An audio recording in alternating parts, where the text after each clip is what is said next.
Hey Canucks fans, let's talk about what a new contract for Tyler Motte might look like. I'm Clay Emo, I'm at Canuck Clay on Twitter, I'm at Clayton Emo on Instagram. I'm the founder of the GLCPC, the Good Looking Canucks Positivity Club, and this is my Canucks take, all in one take. It's Clay's Canucks commentary for Friday, September the 11th. This is where you get Canucks insight that's positive and timely. Thanks, a few of you have reached out to me, said that my family's on the front page of both the Vancouver Sun and the Province newspapers. I guess the Canucks bought out those front pages to do their thank you fans ad that's been circulating for the past week ever since they got eliminated from the postseason. And yes, it's the picture that we took of all five of us and Mickey, so all six of us, all in Canucks apparel. And it's been making, that graphic, the overall Canucks graphic has been making its way around social media. And I guess now it's in the print, both the Sun and the Province. Although in the Province one, because of the way it's formulated, my lovely wife Gail and my head's cut off, but at least you get the three kids, which is the most important part, I guess, anyway. So thank you. Yeah, and it's exciting. So if you still one of those people who get the hard copy of the Vancouver Sun or the Province, you'll see us on the front page. Today, I want to talk about Tyler Motte. He's one of 5 RFAs, as we're aware of. Not a UFA yet because he hasn't played enough seasons in the NHL. So he's an RFA, and I'd say of all the RFAs, well, there's a few of them. There's 5 of them, right? There's Stecher, Virtanen, Motte, McEwen, and Gaudette. I think Gaudette's a no-brainer because of his 10.2C status. I think that McEwen's a no-brainer just because he's shown very well. And I think Virtanen and Stecher, those are the ones that people aren't sure about. Those are the ones that saying the Canucks could walk away from to free up a bit of money. And we'll talk about those guys going forward. But I want to talk about Tyler Motte today.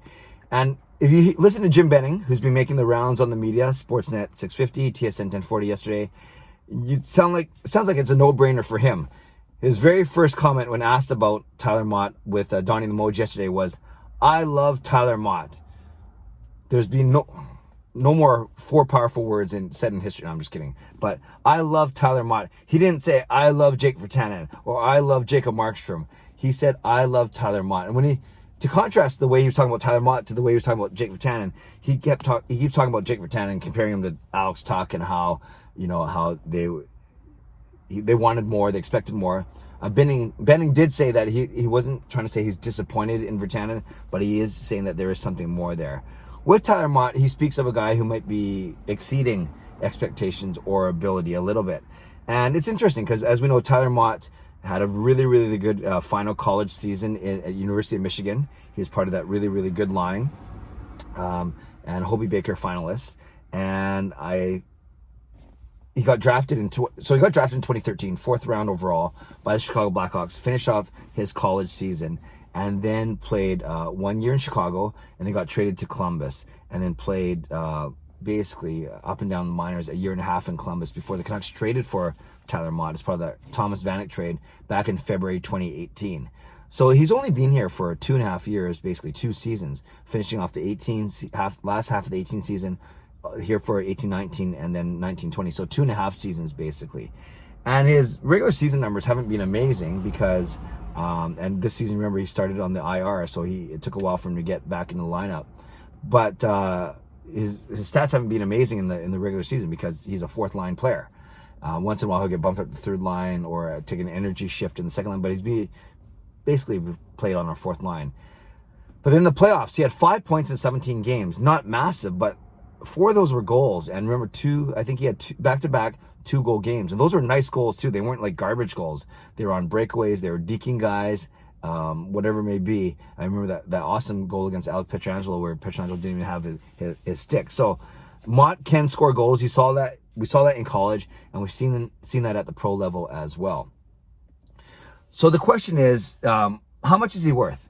Because his entry-level contract, like all entry-level contracts, he basically made $925,000 for 3 years. And then last year, he signed a 1-year, coming out of his ELC, he signed a 1-year contract with the Vancouver Canucks for $975,000. So a small bump from $925,000 to $975,000. So yeah, he didn't even make $1 million last year. So the question is, how much should he make, and for how long should his contract be, his next contract with the Vancouver Canucks? And I've thought about this a lot, actually, because he's an important part of the team, and you got to think about what he does for the team. if he plays on the fourth line, he's basically being stapled to Jay Beagle. I'm not saying that's a good thing or a bad thing, but he's partnered with Jay Beagle on the fourth line, no matter who that right winger is on that line. And then also on the penalty kill, that's your first unit is Beagle and Motte, because you have Beagle as the center of the Motte. And then the second unit, you usually roll out like a Sutter Erickson or a Sutter Pearson or a Sutter Miller or whoever's whoever would be the winger with Sutter. But generally, Beagle and Motte are the first penalty kill unit. They're not amazing, but they're good. And Motte works really hard, whether he's on the penalty kill or whether he's at even strength. Doesn't get power play time yet. He works his butt off. He skates. He's not the fastest skater ever, but he's one of the hardest working skaters I've ever seen. And he doesn't take a shift off. And generally defensively responsible. Although sometimes the fourth line gets caved in our own zone, but that might have more to do with Beagle actually than Tyler Motte.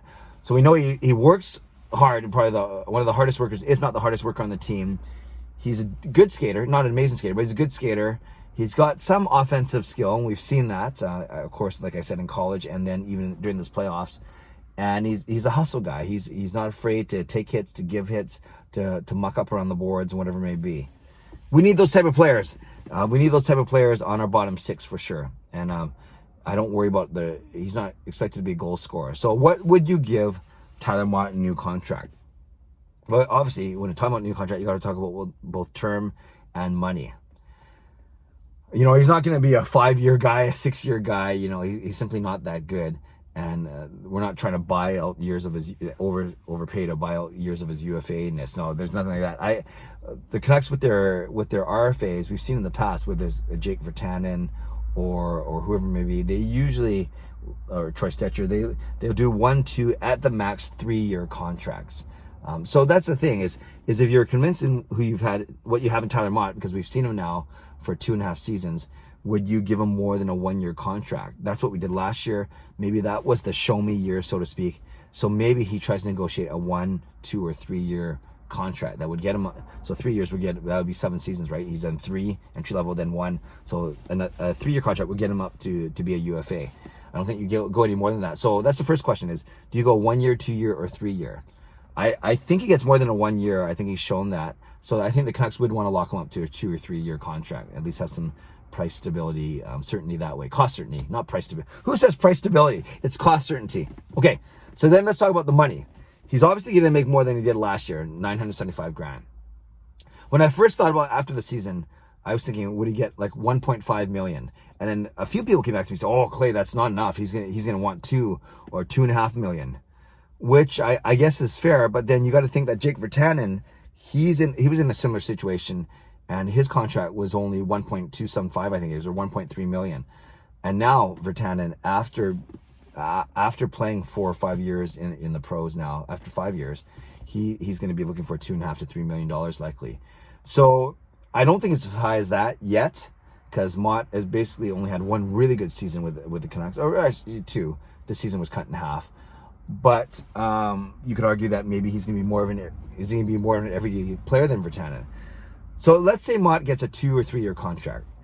Let's talk about the money. The money, oh gosh, I don't see him signing for 2 and 2.5 at 2.5 million, or 2 at 3 million. That's way too much, and I don't think that's responsible for the Canucks. I do see him getting a raise over his 975. So I don't know if my 1.5, maybe at the high end 2. So do you sign Tyler Motte to a 2-year deal worth $1.5 to $2 million a year for a fourth liner? That might make sense. I don't know. You tell me. When I say that, does that seem way too low to you? If I said Tyler Motte 2 years at $2 million, what does that sound like to you? Because it's a less than Stetcher made. Stetcher made, I think, 2.3 or 2.4, whereas Virtanen only made 1.3. So is he kind of in the middle of those guys when it comes to his worth? I don't know. It's so tough to say. And this offseason has so much uncertainty to it. There's so many moving pieces with 11 free agents, as we've talked about many times on this channel, 6 UFAs and 5 RFAs. So for Tyler Motte, I'm not a good contract negotiator. I've never done one in my life, well, except for my own. But maybe if I was forced to pick, is it a 2-year deal at 1.75? If I say that, does that seem too low? Then is it two years at $2 million each? That seems a little high. I don't know, or maybe that's about right. Because remember, he is a fourth line player, but he does kill penalties. So I don't know. I'll be very honest with you. So don't go tweeting this or whatever, saying, "Oh, Clay says it's gonna be 2 years at what?" No, I'm asking you for your opinion because I need help on this one. I'll be very honest. I can admit when I have no clue. I have no clue. But I do think it's gonna be more than a year. I think it's gonna be 2 or 3 years. And then if that's the case, what's the value? Well, my first reaction is gonna be between 1.5 and 2 million. But you tell me if you think that's too low. So Canucks fans, that's the question of the day: is Tyler Motte's new contract? What do you think it's gonna be? Give me both term and money, and then we'll find out if I'm way off base here. I don't think I'm too high. So my question is, am I being too low when I say 2 years at $1.5 to $2 million? Let me know. Leave a comment below. I didn't put any comparables. I didn't have time to look comparables up. So maybe you guys know other players in the league that are comparable to him.